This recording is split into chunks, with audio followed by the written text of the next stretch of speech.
voici pour la troisième partie de cette conférence. Pourrais-tu définir ce qu'est Dieu? Est-ce une créature de l'univers ou l'inverse? Claude. Donc l'inverse, ça serait un peu compliqué. Mais, oui. Bon, on définit c'est quoi Dieu.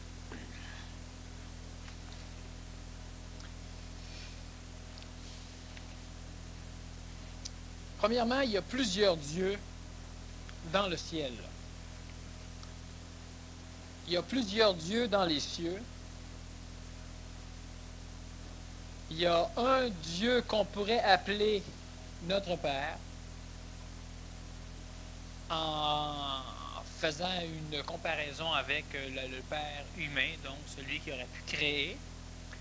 Il y a un Père, donc un Dieu plus haut encore ou plus loin, qui peut être mon Père, et il y aurait, toujours en gardant le terme Dieu, un Dieu qui serait intemporel, donc immortel, omniscient, omniprésent, omnipotent, mais ce Dieu-là entoure notre univers temporel, mais ne le pénètre pas. C'est-à-dire que quand il le pénètre, ces formes d'énergie ne sont pas exprimées comme ils le sont dans un endroit intemporalisé. Ça va de soi. Alors, ce qui fait que cette énergie-là, quand elle traverse, disons, l'espèce dont on appelle ça un périsprit pour l'instant de nos super-univers, quand elle le traverse, elle est automatiquement exprimée dans un continuum, donc dans un phénomène spatio-temporel, et automatiquement, il y a transformation, donc ce n'est pas le même Dieu. Dieu dans le ciel, ce sont tous les phénomènes supérieurs à l'homme qui le contemple. L'homme peut être un corps physique, l'homme peut être un corps vital, l'homme peut être un corps astral, l'homme peut être un fusionnement, disons, des trois. C'est-à-dire que l'homme, qui est-tu l'homme? Alors, si je m'adresse à un homme qui a une identité astrale développée, complétée, l'homme est donc une forme égoïque. Si c'est une personne, disons, qui est plutôt animale, l'homme est soit vital, soit matériel, donc animal, il peut avoir un peu d'astral.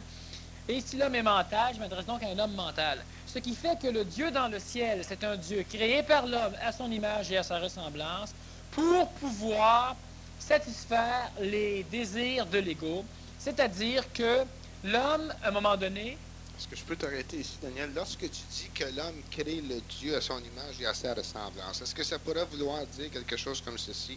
Soit quelqu'un qui se met à genoux, puis il voit un bonhomme avec une grande barbe, puis il se met à le prier pour être capable de faire son paiement à la fin du mois sur l'automobile ou être capable de changer de voiture, ainsi de suite. Alors, s'il prend ça d'une image, il va créer une espèce d'agrégeur, si ça a été utilisé par d'autres, justement, sous cette forme-là, et il crée ce Dieu-là. C'est-à-dire que non. Le Dieu, ça c'est une facette, mais normalement, tu ne créeras pas un Dieu, tu vas employer un Dieu déjà existant quand tu fais ça. Alors, ce qui arrive, c'est que l'homme lui-même, le Dieu dans le ciel, le Dieu qui est prié par la religion, okay, c'est une forme d'expressivité extrêmement transformée d'une forme, disons, divine, donc d'une divinité extérieure à notre planète. Et ce Dieu-là est un Dieu qui a été créé quand l'homme a commencé à découvrir qu'il était manipulé. C'est-à-dire que quand l'homme non, il n'a pas tout à fait compris le phénomène de la manipulation. Par contre, il s'est bien rendu compte que quand il pleuvait, ben il pleuvait. Et que quand la foudre tombait, elle tombait.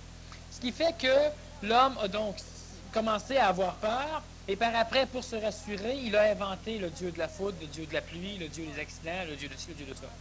Et l'homme, moindrement plus mental, donc qui avait un mental un peu plus développé, toujours assujetti à l'astral, s'est rendu compte de la manipulation qu'avaient ces dieux-là sur la masse, et ces personnages-là sont devenus les prêtres. Et ils ont bâti leur propre église, donc les prêtres, les évêques, les archevêques, etc., pour pouvoir manipuler l'homme par l'intermédiaire de ces religions-là. Alors donc, le Dieu dans le ciel, celui qui est prié normalement par une religion, quand on prie un Dieu pour recevoir une bénédiction, pour être guéri, pour sortir d'un problème, pour être soulagé d'une peine, pour soulager quelqu'un d'autre, pour aider quelqu'un d'autre, pour régler son problème d'impôt ou de son auto, pour rechercher de l'affection d'une divinité ou pour vouloir donner de l'affection. Bref, pour n'importe quelle raison qui vient de l'ego, donc qui vient du phénomène astral.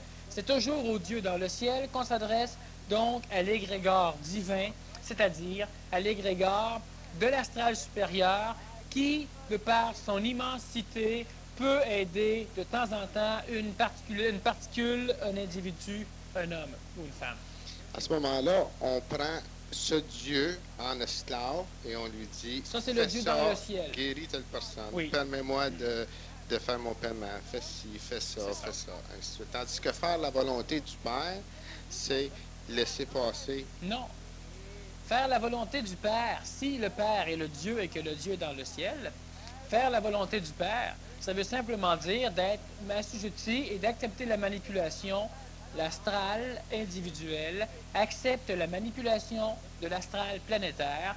Donc, il va se lancer dans des conversions, il va se lancer dans de l'aide à autrui, il va se lancer dans tous les, disons, contextes religieux et sectaires qu'on peut rencontrer sur la Terre et même philosophiques. Alors, ce qui fait que c'est toujours la voie du Père, mais l'astral ne peut faire que la voie de l'astral spirituel ou que la voie du mental. Le mental ne fera jamais la voie de l'astral spirituel. Le mental, lui, quand il va faire la voie du Père, va automatiquement suivre le chemin qui va lui être dressé par le supramental. Et ce qui est totalement différent. Donc, quelqu'un qui fait, c'est pour ça qu'on dit souvent que même si tu fais les voies du Père, si tu n'as pas le discernement, ben, autant que tu fasses tes propres voies à toi. Parce que quand toi, tu vas faire tes propres voies à toi, ben, au moins, tu ne seras pas sous l'assujettissement d'une astralité planétaire. Et s'il y a des millions d'individus qui sont assujettis à ça, on a une masse incroyable pour faire des guerres, pour faire des révolutions, pour rien faire. Mais si tu fais ta propre astralité à toi, ben, tu es moins dangereux, évidemment, que si tu serais relié à l'astralité planétaire. Et tu as la possibilité, étant individuel, de te personnaliser et d'arriver à tes propres concepts, d'arriver à tes propres connaissances, d'arriver à ton propre savoir et bâtir un mental qui, à un moment donné, lui, va pouvoir être en relation avec le Dieu dans les cieux, celui qu'on pourra aussi appeler le Dieu supramental. Bon. Alors donc, le deuxième Dieu qui peut être lié à la planète Terre, c'est un Dieu extraterrestre. L'homme va souvent dire, ah oui, mais c'est de lui que je parlais. C'est peut-être de lui que tu parlais, mais c'est pas à lui que tu priais. Hein? Alors, ce qui arrive, c'est que l'homme, présentement, n'a vraiment pas la connaissance ni la compréhension de ce qu'est Dieu, parce qu'il mélange différentes formes d'expression de Dieu, le nom, là, que l'on l'emploie pour l'instant, et mélangeant ces différentes formes-là, il les appelle tous Dieu, mais ils ont tous des effets différents, étant exprimés différemment dans ce continuum-là. Alors, ce qui fait que le Dieu dans les cieux, c'est un individu, disons, il y a une individualité, il y a une personnalité. Mais le Dieu dans les cieux, il n'y en a pas qu'un. Il y en a au moins trois.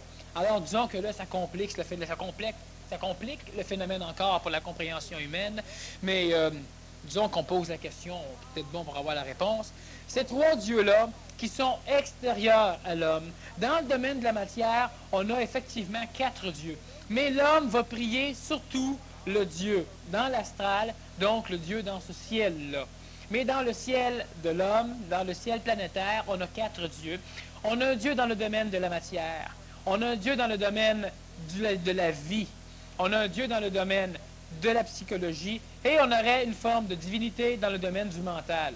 Alors, ce qui fait qu'on a certains saints, par exemple, qui vont être appelés lors de prières pour guérir. Un autre pour entreprendre une affaire. Un autre pour tel autre genre de choses. Alors, ce qui fait que, justement, on a, selon le fusionnement des corps des individus, des saints qui sont rattachés à différentes formes de divinité, tous créés par l'être humain dans son schéma d'évolution planétaire. Dans le schéma extraterrestre, donc dans le schéma extraplanétaire, on a 3 divinités réelles qui peuvent être en contact avec l'homme et donc avec lequel l'homme peut entrer en contact. Dieu dans les cieux, tel que le Nazaréen en parlait. Le Nazaréen, ce qu'il faut comprendre, c'est que, c'est bien important, c'est que lui se balançait carrément de l'évolution des individus qui l'entouraient. L'évolution planétaire avait une sorte d'importance, autant que faire se peut pour un individu de sa classe, c'est pas une importance dans le sens égoïque, mais les individus autour, non. Alors, ce qui fait que lui, quand il s'adressait à quelqu'un, il ne parlait que pour lui. Et il ne faisait qu'exprimer l'état dans lequel il était, donc l'état qu'il avait atteint. Alors, quand il parle de mon père, il parlait de son père. Mais de temps en temps, c'est un père matériel, de temps en temps, c'est un père vital, un père astral, un père mental. Le père dans le ciel, à un moment donné, le père dans les cieux, il perdait le monde. Hein? Alors, ce qui arrivait, c'est que le monde pensait que c'était tout le même phénomène. Mais lui parlait maintenant au père dans les cieux. Les cieux puis le ciel, une autre bonne différence. Mais lui parlait que pour lui. Il ne faisait qu'exprimer. Alors, mon père, mon père, mon père, mon père. Mais c'était toujours des dieux différents parce que d'états différents. Alors, je suis le fils, je suis, il ne se prenait pas pour un autre, mais lui ne parlait que pour lui et non pas pour enseigner à la masse. Alors, évidemment, il y a eu un enseignement qui était donné, mais le plus gros de l'enseignement donné à la masse par Jésus-Christ l'a été par ses apôtres. C'est-à-dire qu'eux autres, par la vibration, recevaient de l'information, ne la comprenaient pas tous, et eux diffusaient l'information. Pas le Nazaréen. Le Nazaréen ne parlait surtout que pour lui. Et c'est normal. Il créait par la parole. Oui. Pour lui. Exactement. Alors donc, et sur d'autres plans. Ben oui.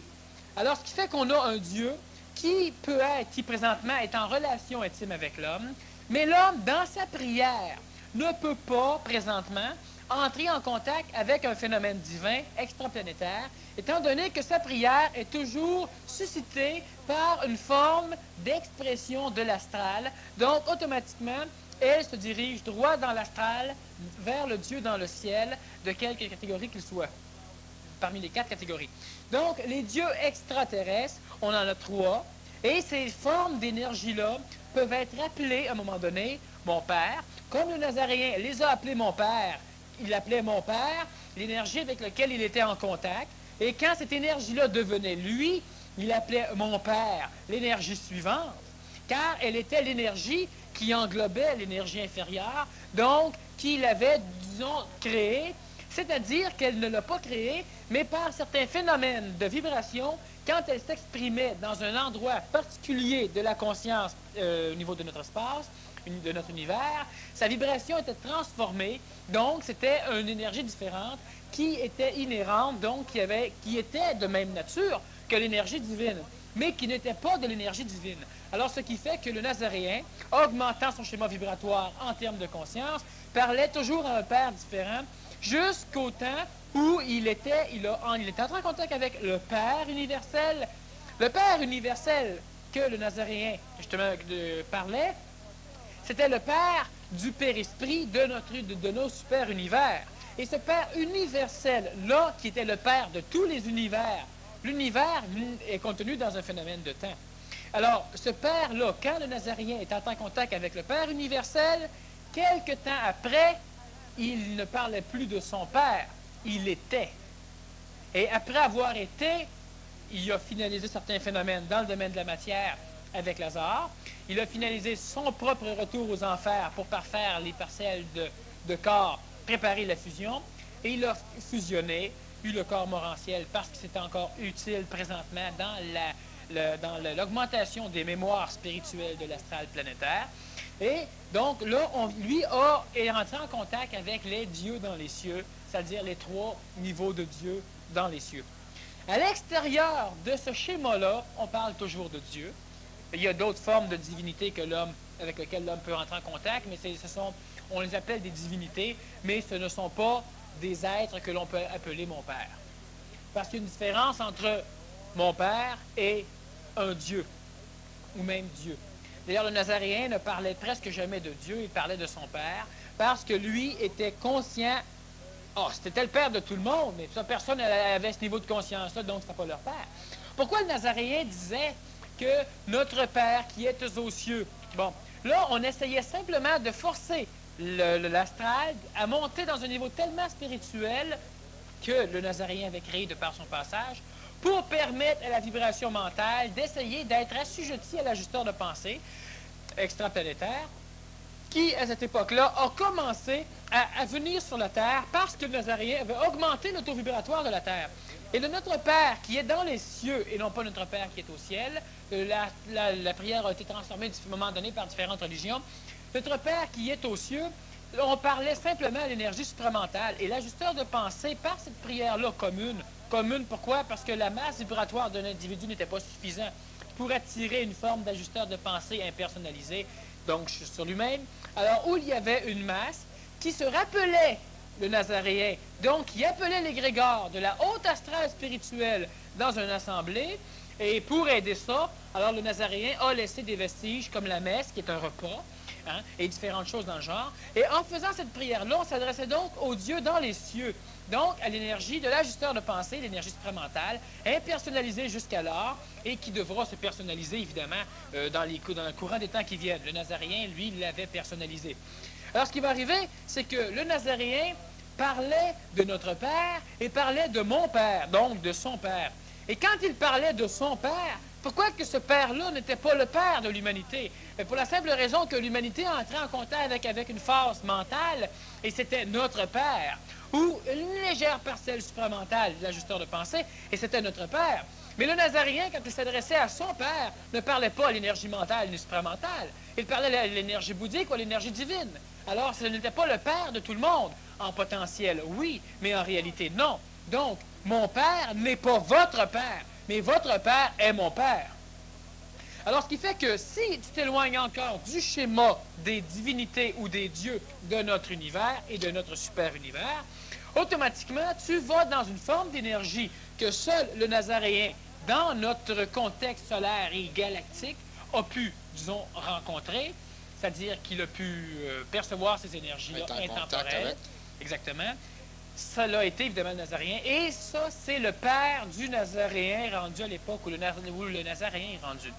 Maintenant, le Nazaréen n'a pas quitté complètement le phénomène spatio-temporel parce que lui aussi, il est relié au phénomène de la galaxie, c'est-à-dire du super-univers, en ce sens que lui, le Nazaréen, devra lui aussi attendre qu'il ait assez d'énergie super universelle pour pouvoir finaliser, disons, la transformation ou l'extradition du temps vers le non-temporel. Alors, ce qui fait que le Nazaréen, ayant pris contrôle totalement, il peut être intemporel, mais il est encore, c'est-à-dire qu'en lui existe le super-univers, donc il n'en est pas débarrassé, et automatiquement, un travail qui lui incombe de par le phénomène énergétique, le fait qu'il existe encore du temps en lui, malgré que sa conscience est intemporelle, donc il a réellement une conscience divine du Père universel, mais par contre, il a encore une expression en lui qui est temporelle. Donc, le Nazaréen, c'est-à-dire Jésus, se doit présentement d'aider la gestion, donc à la gestion d'un immense univers qui, normalement, qui fait partie de lui, hein, il en est le créateur de cette façon-là, et la Terre en fait partie, et il devra, à un moment donné, donc, il gère, c'est-à-dire qu'il aide les formes d'énergie qui sont descendantes. Quand on parle descendant, c'est parce que, reprendez-vous que la Terre est en bas, là, disons qui sont radiantes vers la Terre, et lui devra les canaliser, donc, de cette façon-là, on peut dire que Jésus est assis à la droite du Père, c'est-à-dire, à la gauche, c'est la personne pacificatrice, à la droite, c'est le guerrier. Et puis, étant assis à la droite du Père, il a donc le Père universel en termes bibliques. Alors, je vais juste donner une petite explication sur le phénomène même. Ce qu'il a à faire, c'est qu'il n'a pas encore quitté et il doit obliger ce super univers-là à finir par devenir intemporel. Alors donc, il est du côté droit, selon la tradition, parce qu'il est guerrier. Guerrier en ce sens, évidemment, qu'il a une verge de fer, comme on explique au niveau des Apocalypses, et qu'il y aura donc du monde qui vont passer, du monde qui ne passeront pas. Ce qui n'arrivera pas, évidemment, tout à fait comme ça, là. Ça n'arrive jamais de la façon que c'est prévu, de toute façon. Non. Alors voilà qui est. C'est donc dire que le Nazaréen serait le boss de la planète Terre. Si on peut utiliser un mot anglais pour... Le Nazaréen a en gestion en lui-même un univers complet. Et à travers cet univers-là, plusieurs expressions de l'énergie du Nazaréen et plusieurs expressions de l'énergie des différents pères viennent sur la Terre et dans les autres planètes. Et le Nazaréen a à contrôler ces différentes formes d'expressivité-là de lui-même et des autres pères. Ce qui veut dire que, à travers les différentes densifications du temps et de l'espace, la Terre a une densification, disons, extrêmement dense, donc il y a énormément de temps. Il y a des endroits dans l'univers qui sont beaucoup plus temporalisés et densifiés que le nôtre. Hein, ils n'ont pas encore d'énergie astrale. Alors, ce qui arrive, c'est qu'à travers, donc, l'expressivité du Nazaréen ou de différents pères, vient sur la Terre, et en se rapprochant, elle est transformée par la densification du temps, donc par la compression du temps et de l'espace, et elle arrive sur la Terre sous différentes formes. Formes que l'on peut appeler, par exemple, archange, séraphin, Melchisédek. Et il y en a plusieurs autres que je nommerai pas tout de suite parce qu'on va simplement tout perturber l'affaire. Alors, ce qui arrive, c'est que ces formes d'énergie-là, qui sont au niveau de notre Terre et qui sont au niveau de l'espace planétaire et au niveau de l'espace solaire et même galactique, ne sont que des expressions déformées de Dieu. Mais on le sait, il fait longtemps, mais on n'arrive pas à comprendre ce que ça veut dire. Peut-être que l'on comprend un peu plus. Alors donc, lui a présentement à gérer les expressions de son Père et l'expression de lui-même. Ce qui fait que le Nazaréen est devenu notre Père. C'est un fait. Mais ce n'est pas... Il est notre Père parce qu'en lui, il a la création de différentes entités, c'est-à-dire que son rayonnement déformé a créé différentes entités, dont celle qui nous a créés en termes d'entités humaines évoluantes sur une planète Terre. Donc, disons aussi que le Nazaréen est aussi le Père de notre Créateur. Ça va de soi.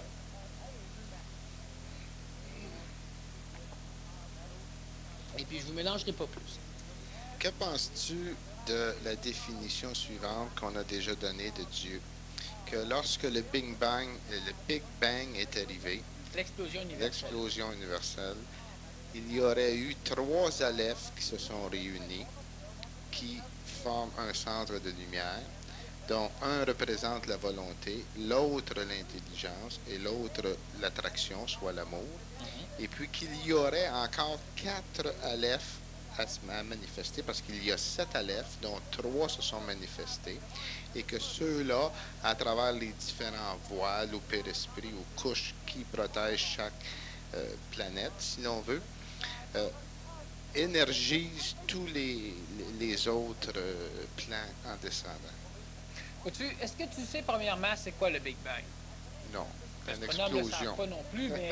non, mais c'est une théorie, disons, de une Dieu. Une théorie simplement, non. C'est une théorie, disons, que les disons que le Big Bang n'a pas d'importance, oui, il y a de comme peut-être les alephes dans la question, dans ce que je t'ai demandé. Bon, d'accord, mais le Big Bang a une extrême importance dans la compréhension de tes alephes et dans la compréhension des divinités, de ce qu'on vient de dire là. Est-ce que tu peux élaborer là-dessus? Oui.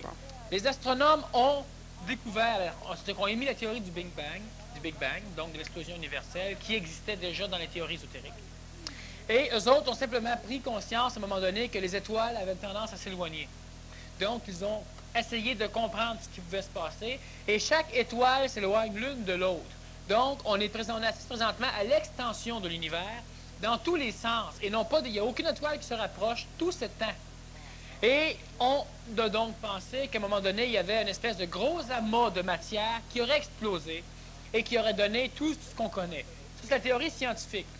Elle est vraie. Le Big Bang, qu'est-ce qui est arrivé? C'est qu'à un moment donné, dans les phénomènes énergétiques, que je ne couvrirai pas au complet pour l'instant, parce que je pense qu'on est déjà pas mal assez loin, quand le temps a été créé, c'est-à-dire que quand l'espace a été créé, c'est-à-dire que quand l'amour a été créé, donc quand la volonté a été créée et quand l'intelligence a été créée, OK? Tout ça a amené un phénomène de mémoire et de temps.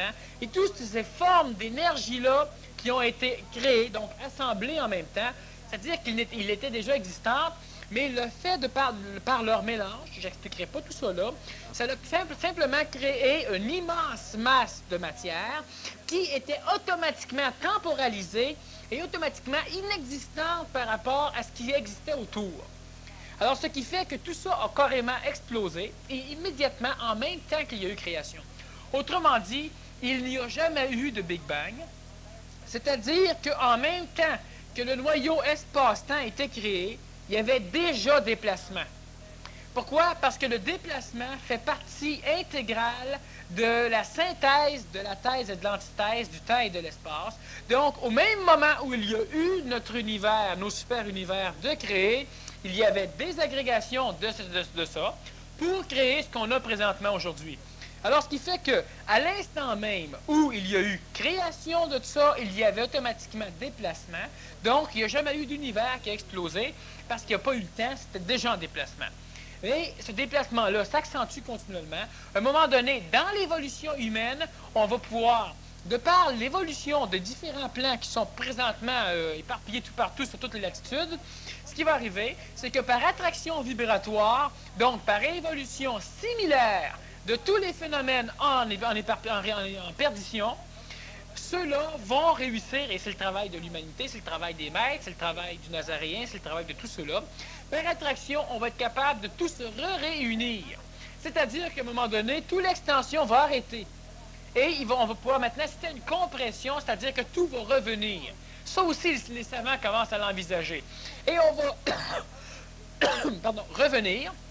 Donc, on va recréer une espèce d'agglomération qui n'aura pas le temps d'exister parce qu'il y aura destruction du temps et de l'espace. Donc, c'est là que, disons, notre évolution va s'achever, dans le sens qu'elle aura s'achevé. Les alephes en question. J'ai expliqué déjà que la volonté était une chose qui ne pouvait exister que si elle avait le temps. La volonté était une forme d'expression d'une énergie. Donc, il y avait des volontés physiques, des volontés vitales, des volontés astrales, des volontés mentales, des volontés supramentales, on appelle ça la volonté de Dieu. Alors, quand le mental dit, quand il est personnalisé, il se connaît, je ne ferai pas ma volonté, je vais faire celle du Père. C'est parce que l'énergie supramentale n'est pas personnalisée, donc elle n'est pas lui-même, donc elle est différente, donc elle, par rapport en termes d'énergie, elle a créé le reste. C'est l'énergie supérieure qui, en baissant son taux vibratoire, arrive à créer l'inférieur. Donc, c'est le Père. Alors, ce qui fait que quand tu es personnalisé, tu fais l'énergie du Père. Mais, au niveau de... Donc, tu fais la volonté du Père. C'est-à-dire que tu exprimes cette énergie-là, et ça, dans le contexte spatio-temporel, on appelle ça la volonté. Parce qu'un individu qui a de la volonté va aussi faire un vol de banque. Il va faire l'amour 8 fois par jour, mais c'est une volonté astrale.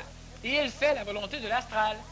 Et si tu veux faire la volonté du mental, tu fais la volonté du Père quand tu es astral. Et c'est ce qui est arrivé souvent dans les époques, dans les niveaux évolutifs anciens de notre humanité.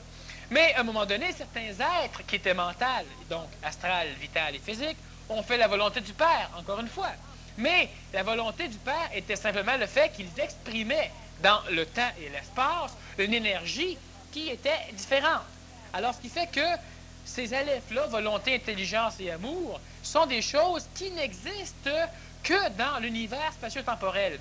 Les 4 alephes qui manquent sont existantes déjà, mais elles sont totalement inconnues de la race humaine. Puis un jour, à un moment donné, l'homme va pouvoir les découvrir et l'homme va pouvoir en prendre conscience. Alors, ce qui fait que tant qu'elles ne seront pas en présentation sur la Terre, c'est-à-dire en expression suffisamment, disons, dense, c'est encore très subtil, mais pour que l'homme puisse les envisager, on n'en parle pas. Mais tout ce phénomène-là est en existence. Mais une chose qu'il faut comprendre, c'est qu'il y a des choses comme ces 3 alephes-là qui sont présentes dans notre parcelle d'univers et qui sont absents dans l'autre parcelle de l'univers. Par contre, on a 2 ou 4 ou 5 ou 2 ou 3 ou 7 alephes, donc le mélange, qui sont en expansion arrière et qui sont existantes dans d'autres phénomènes. D'où l'évolution supérieure de d'autres planètes ou de d'autres races qui peuvent aussi venir faire un tour ici pour différents motifs. Alors, ce qui fait que, présentement, disons que la Terre, elle est sous le contrôle de 3 alephes, la volonté, l'amour et l'intelligence. Volonté représentée par le Père du Nazaréen. Donc, le premier Père du Nazaréen, c'est-à-dire l'énergie supramentale. L'amour représenté par la loi d'attraction, qui a permis à la Terre d'avoir l'ajusteur de pensée, tout ça, mais l'attraction a toujours existé parce qu'on a eu un ego, sauf que c'était évidemment l'amour humain, c'est-à-dire l'amour matériel. Et l'intelligence, on l'a toujours eu aussi par le fait que pour créer le laboratoire expérimental terrestre, on a amené la matière, le vital, on a amené l'astral et on a amené le mental, mais comme tout à l'heure on a expliqué, le mental a été donné à des égos avant le temps, l'ego n'était pas personnalisé, donc l'ego s'est emparé du phénomène. Alors ce qui fait qu'on a, on a le mental, on a l'amour par notre attraction astrale, et on a la volonté du Père, si on n'a pas le choix, tous les états d'évolution dans le super-univers temporel ont tous le phénomène volonté. Ils n'ont pas tous l'amour, c'est à créer, Et ils n'ont pas tous l'intelligence. Parce qu'il faut avoir l'amour avant d'avoir l'intelligence. Lorsque le Nazaréen disons, lorsqu'il a appelé les énergies pour justement que l'ajusteur de pensée fasse son travail, à ce moment-là, il a descendu la loi d'attraction sur Terre.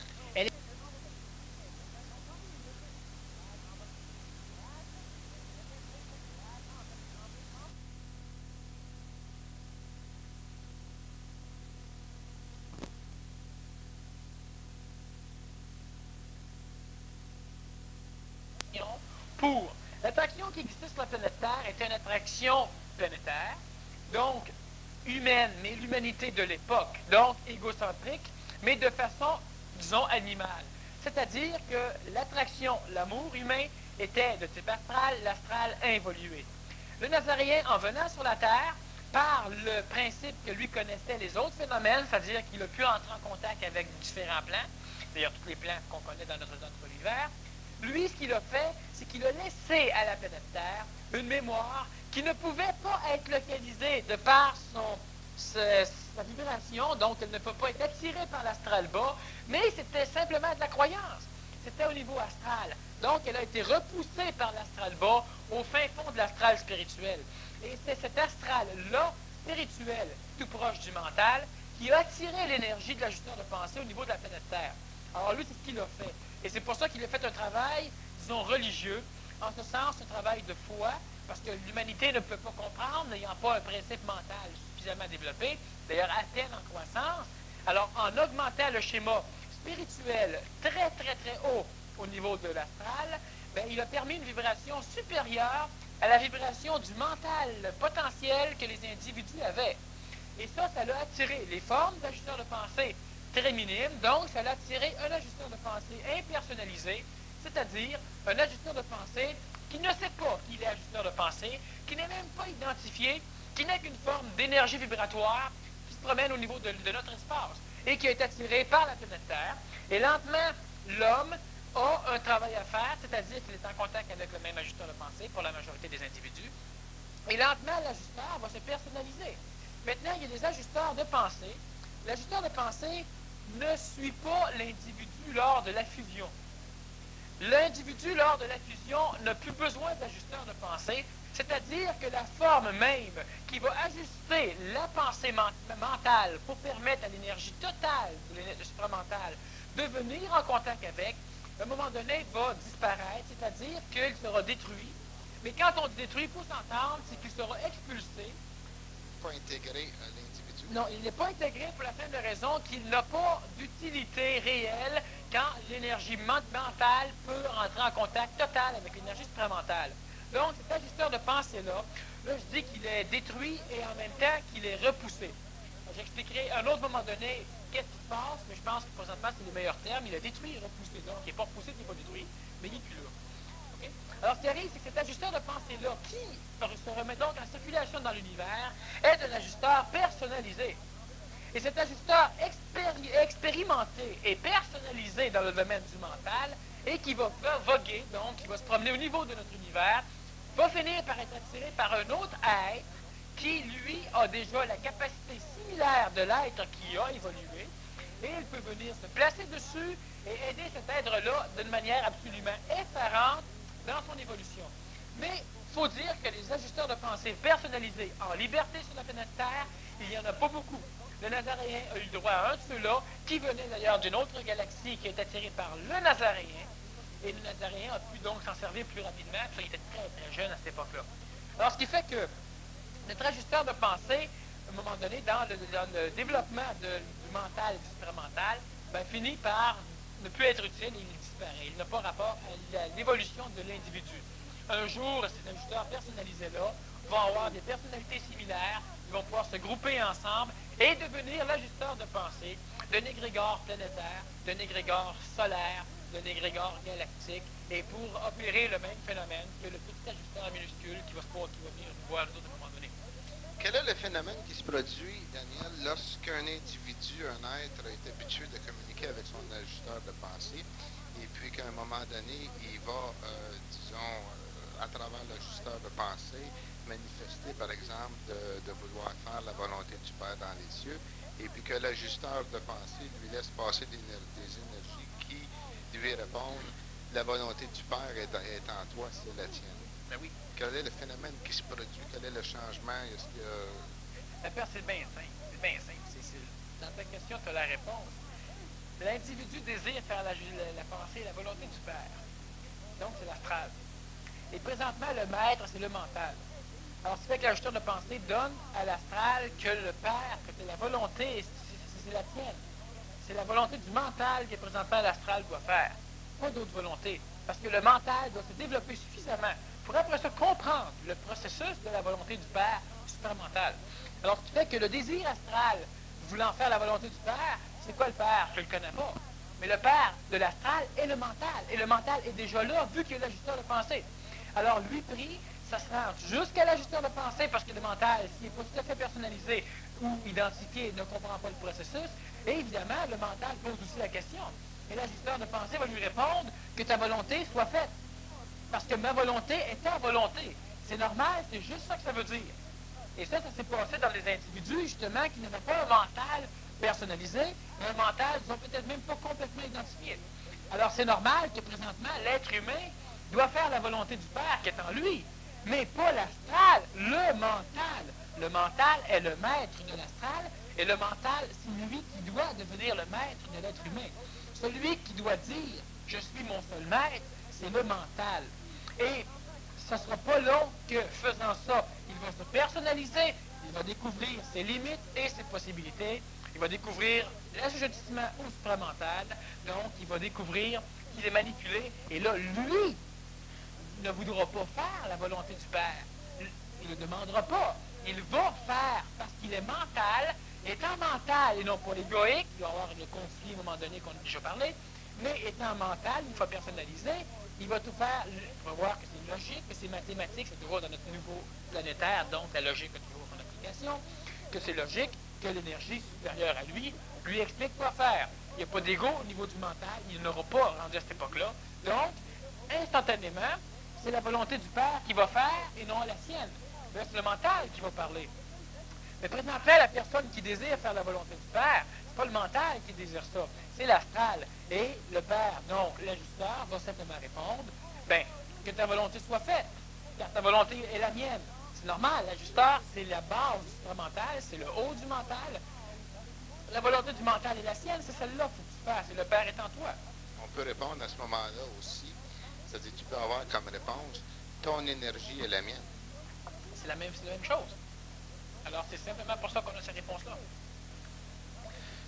Ce matin, j'ai fait 2 cauchemars. Et l'un après l'autre, j'ai crié que je ne voulais pas voir ce qui se produisait. Et j'ai foncé sur des centaines de fantômes en voltigeant dans les airs. Et ils sont disparus lorsque ceci se produit. Peut-on poser le même geste au début d'un rêve afin de ne plus rêver?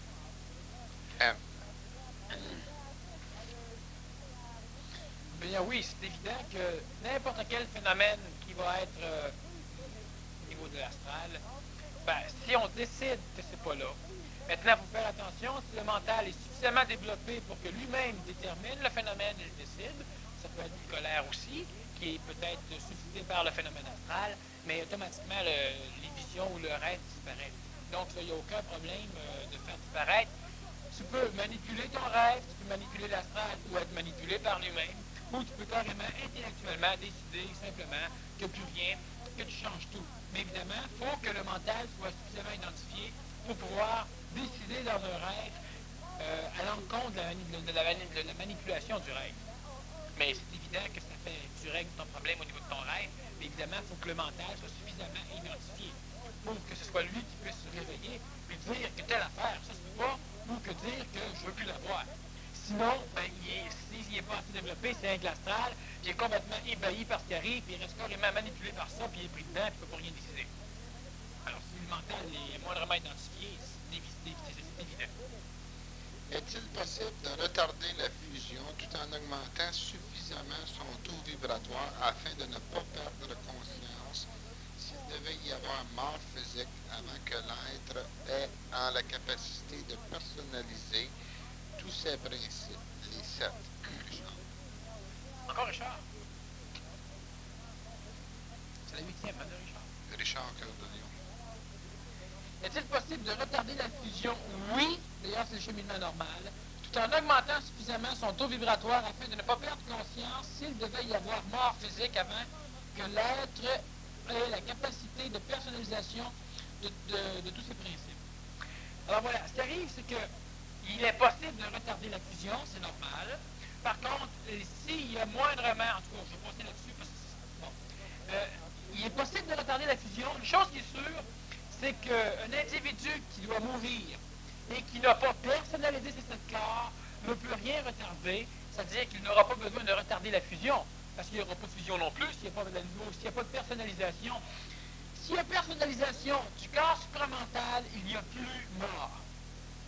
Alors la mort physique, le supramental va pouvoir être capable de placer l'astral à sa place, et donc automatiquement on va être capable, une fois qu'on va personnaliser le supramental, de personnaliser le vital, et c'est des phénomènes différents. Par contre, le vital et le supramental ont une relation très intime, beaucoup plus qu'on peut penser, et c'est pas pour rien de toute façon qu'on l'appelait avant éthérique. Mais ce qui va arriver, c'est une fois qu'on va personnaliser notre supramental, on va personnaliser notre vital, et la mort n'existe plus. Alors, ce qui fait qu'un individu qui n'a pas une personnalisation vitale ne peut pas échapper à la mort si mort il y a. À moins qu'il soit englobé par une entité hyper évoluée, ce qui a été le cas, par exemple, pour Lazare, quand il a été, disons, amené à faire certaines choses, il était entouré par les énergies du Nazaréen. Alors, ce qui fait que, disons que oui et que non, la fusion, elle est retardée. Parce qu'on pense que l'ego n'existe que dans l'astral. Mais c'est l'ego qu'on connaît.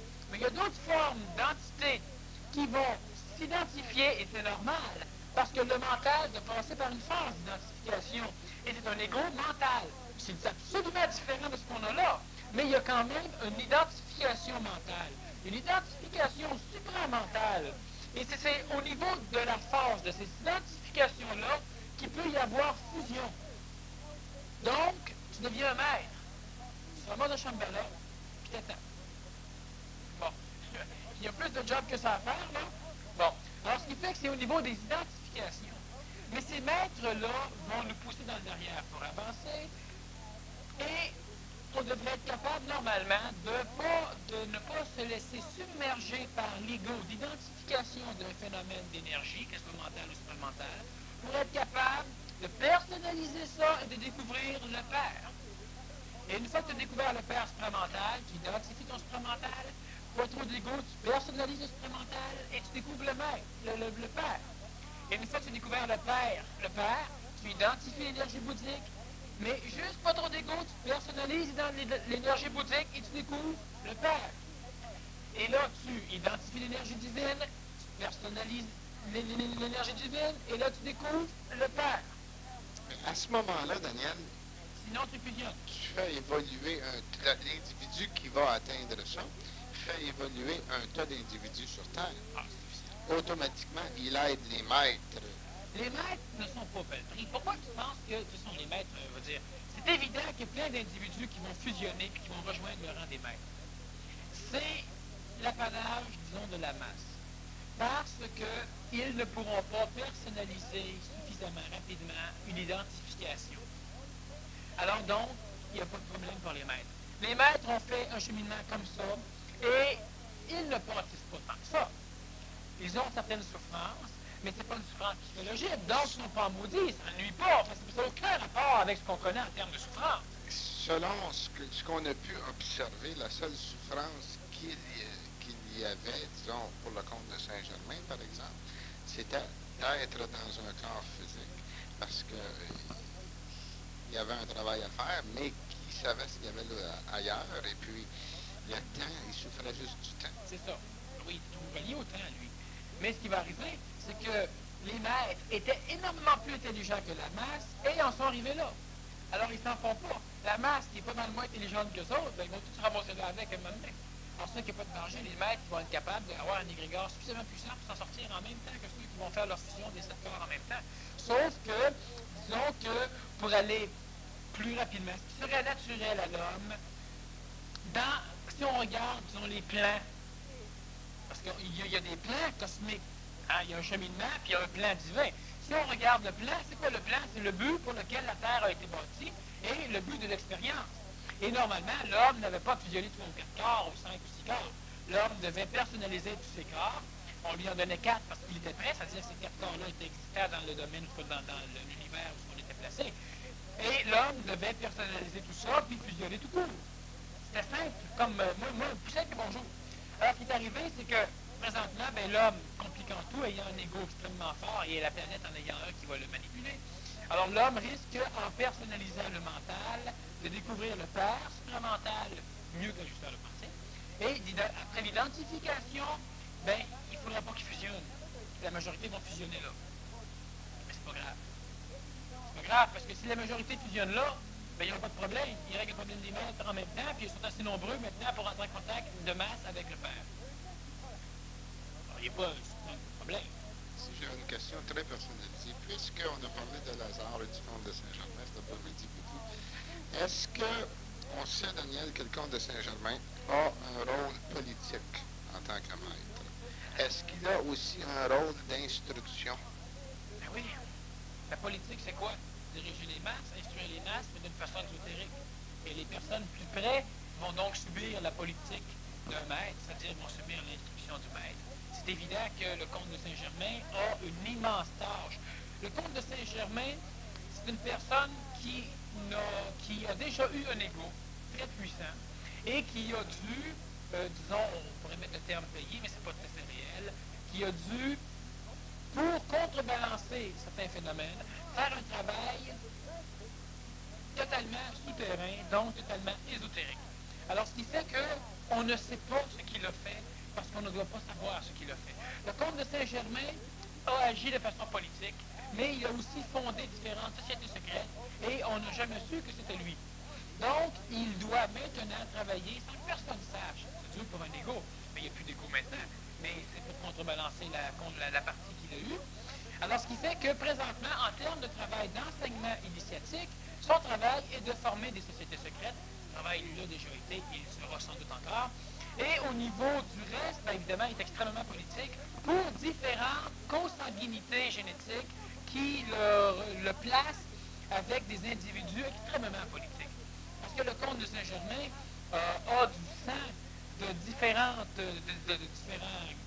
de personnes qui ont dominé des immenses pays.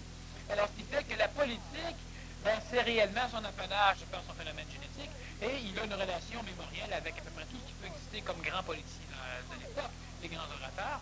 Alors, il y a un travail politique à faire, et un travail d'instructeur ésotérique, en ce sens qu'il n'est pas le maître d'un individu en particulier, mais il bâtit des sociétés qui vont donner la possibilité à une parcelle de masse plus avancée de pouvoir avancer, justement. Il va même aller, il a même déjà été, jusqu'à bâtir 2 sociétés secrètes qui se luttent l'une contre l'autre. Le fondateur, eh bien, c'est le même bonhomme, le comte de Saint-Germain. C'est ça. Hein? Alors, la dualité, il s'en va sur un côté, puis après ça, il s'en va sur l'autre. Il bâtit une immense société secrète, après ça, il va en bâtir une pour lutter contre elle. Les deux parties poussent, puis il s'en va. On dit que la parole est très importante. Parler et jaser est une grande... Si on le dit, c'est la preuve que c'est important, la parole. Oui. C'est qu'on le dit. Oui, c'est signé comte de Saint-Germain, d'ailleurs, comme question. On dit que la parole est très importante. Parler et jaser est une grande différence. Quelle est-elle? Le geste serait-elle pas plus grande que la parole dans la matière? Le geste a une immense importance dans l'astral, dans la communication astrale, donc dans la communication de nos énergies astrales. Alors, c'est pourquoi que... Qu'est-ce qu'on entend par geste? Ça serait peut-être important, là, de... Ben, n'importe quel geste, là, je sais pas, il y a plusieurs gestes qui sont tout ce qui peut être physionomique, bref, tout ce qui est gestuel au niveau du corps, même le déplacement dans l'espace, c'est l'expression de l'astral. Par contre, c'est évident qu'un individu qui vit quelque chose, ce n'est pas une communication par le geste, c'est une communication par le vécu, c'est différent. Mais donc, le geste en parlant, comme moi je fais des gestes souvent, ça supporte. Mais c'est surtout pour supporter le phénomène astral, le geste. Et la parole elle-même, la parole est importante parce que la parole va surtout supporter une jaserie, là, jaser Ça dépend toujours de ce que tu parles, mais normalement, le mental qui va jaser de tout et de rien, j'ai rencontré un météorologue l'autre fois, on a jasé de la pluie, du beau temps, tu vois, c'était son barème, mais tu jases, qu'est-ce que ça fait? Ben, c'est simplement l'astral qui se sert du mental pour pouvoir communiquer par la parole. Mais quand tu veux réellement parler de quelque chose, disons, de sérieux, quelque chose qui, encore que sérieux, peut être déterminé par l'astral ou le mental, comme présentement ce qu'on fait, on parle, ça a une extrême importance parce que la parole permet à la parole, donc à la pensée, de pouvoir s'ajuster. Mais là, c'est le mental qui communique des énergies mentales ou supramentales et non pas des énergies astrales. Le mental peut communiquer une émotion qu'il perçoit dans l'astral, mais c'est le mental qui communique, donc l'énergie mentale qui communique, et non pas l'énergie astrale. Alors disons qu'une jaserie, c'est beaucoup moins important parce que l'astral est en masse raffinée, bien plus raffiné qu'on peut penser. Mais disons que la parole, c'est important, et c'est d'une importance absolument extraordinaire. La gestuelle elle-même, le geste ne serait-il pas plus grand que la parole dans la matière? Ben, la matière, c'est l'astral extrêmement dense. Et puis c'est sûr que le geste est que support, en termes de communication, toujours le geste support à l'astral. C'est évident que si tu comme des clous, ça peut être un ordre mental comme un ordre astral. Hein? Mais c'est un ordre astral quand tu cloues un gars sur le toit, c'est un ordre mental quand tu vas sur le maison. Mais au niveau de la parole, le geste va surtout soutenir une forme d'expressivité de ton astral. Les prophéties doivent passer par la Vierge pour se réaliser. C'est ce que le Christ disait. Qu'est-ce que la Vierge vient faire là-dedans? Bon, les prophéties, bon, ben là, oui. Les prophéties doivent passer par la Vierge pour se réaliser. Qu'est-ce que ça veut dire, Vierge? Ça veut dire pur. Là, je ne prendrai pas les termes médicaux parce que ça fait peur au monde, là. Mais ça veut dire pur, non taché, non teinté. Alors, les prophéties qui n'ont jamais été révélées, ceux-là vont se réaliser. Ils doivent donc passer par la Vierge, c'est-à-dire pas par la Vierge Marie. Ils doivent donc ne jamais avoir été prononcés pour arriver. Parce que prononcées, elles rentrent dans l'astralité planétaire, elles sont donc interprétées et déformées par l'atomique, et tout ça ne peut plus arriver. Alors, ce qui fait que les prophéties doivent passer par, donc, ne doivent jamais apparaître nulle part, rester vierges, passer par un endroit non teinté, non souillé, pas par un prophète, pour pouvoir se réaliser. Alors, la Vierge, il faut faire attention entre la Vierge Marie. On sait que le Nazaréen parlait énormément par symbole et par parabole, par commun, et le Nazaréen parlait surtout pour lui-même. Alors, ce qui fait que la Vierge, il n'a jamais dit que les prophéties, pour se réaliser, doivent passer par Marie ou par sa mère. Il a bien prononcé quelque chose dans le sens de Vierge, de pur. Et ça a été redéformé par après pour vraiment finaliser la Vierge.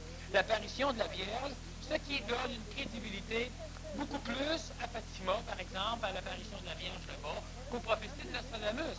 Mais si on regarde quand même les prophéties de Fatima et les prophéties de Jean 23, d'Edgar Cayce, de Nostradamus, en fin de compte, tout le monde se rassemble pour dire à peu près la même affaire. Et ces prophéties-là n'arriveront pas. Pourquoi? Parce qu'ils ne sont pas passés par la Vierge. Certains sont passés par Marie, donc par des entités astrales qui les ont interprétées. Moi, je vous donne une prophétie. Elle va être déformée par la masse. Elle ne peut pas s'accomplir telle qu'elle. Elle doit donc être vierge, la prophétie, pour pouvoir se réaliser. Lorsque tu dis vierge, la prophétie, est-ce que ça veut dire que c'est un individu qui, lors d'un contact, soit par ressentiment ou par vision sur l'écran mental, voit quelque chose qui doit être réalisé, et puis à ce moment-là, il le garde pour lui, ou il peut le communiquer aux très proches Tout ce qu'il va faire, c'est que la prophétie vierge qui va se réaliser, c'est une prophétie qui regarde beaucoup plus les élus que l'Apocalypse. C'est-à-dire que l'élu qui ne sera pas teinté par toutes les cochonneries, donc qui sera resté vierge, on parle de vierge parce que c'était ramené à l'affaire de Marie, là, mais en réalité l'élu, la personne qui reste vierge, lui, quand il va recevoir l'information, il saura où aller, quand aller, pourquoi aller. Mais s'il est complètement teinté par toutes les facéties prophétiques qu'on a données jusqu'à date, il n'aura aucune chose de plus envers lequel il pourra douter. Donc, il sera là et la prophétie par rapport pour lui ne s'accomplira pas. Et pour qu'une prophétie puisse s'accomplir, il faut qu'elle descende dans le physique. Oui, mais pas par Marie. Non. Il y a 7 super-univers. Est-ce que l'univers central a toujours existé et cette énergie est-elle matière, Gilbert?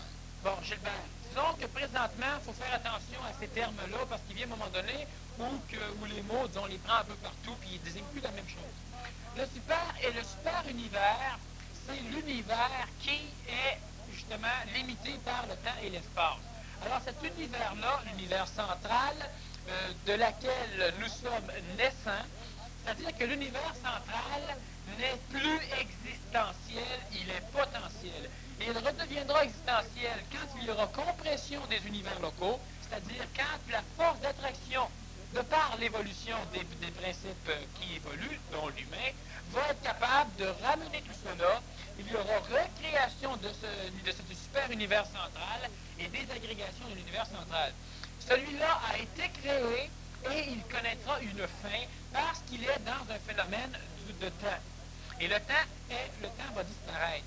Alors, cette énergie, elle est matière, c'est-à-dire elle peut, de par son passage, dans toutes les formes de densification du temps, arriver à s'exprimer sous forme de matière. Mais cette énergie-là, présentement, n'est pas matière. Elle est surtout de type supramental, bouddhique ou divine.